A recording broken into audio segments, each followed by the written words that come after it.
Sommes-nous prêts à changer en ce moment, au moment où nous sommes presque au bout de la lutte souverainiste, de la lutte de libération que nous avons engagée?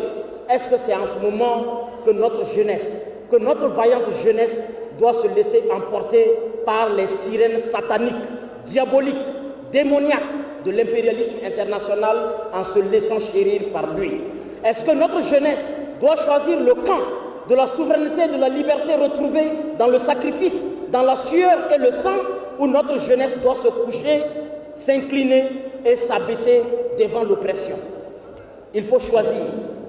Il n'y aura pas deux choix.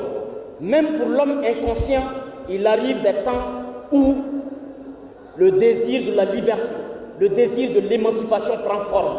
Il est temps pour nous de nous remémorer la grandeur et le sacrifice héroïque de Sharawunia, cette grande dame qui rappelle la grande féminité, la grandeur de cette Afrique qui a inventé le premier au monde, l'État. L'État dans sa forme unitaire, l'État moderne. L'État a son brevet d'invention dans les entrailles de l'Afrique. L'Afrique est le premier continent, est la première civilisation à avoir imaginé la cohabitation de plusieurs personnes sur un même territoire. Pour former un État, il y a deux éléments centraux. Un territoire, une population. Nous avons l'empire de Songhai, nous avons l'empire du Mali, nous avons l'empire du Ghana, nous avons l'empire de Soso. Nous avons plusieurs formes d'État, jusqu'à la forme fédéraliste, à la forme confédérale.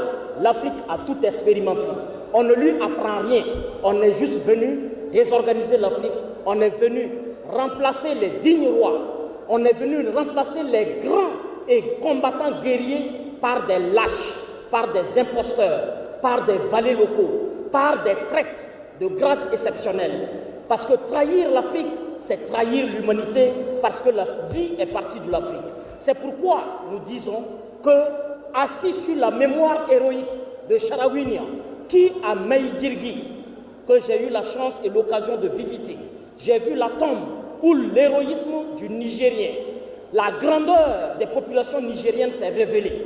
Si le colonialisme a pris fin en Afrique de l'Ouest, c'est grâce à la grandeur d'une dame qu'on appelle Sharawunia, qui a tué, volé et chanoine à Maïdirgui. Ils y sont enterrés.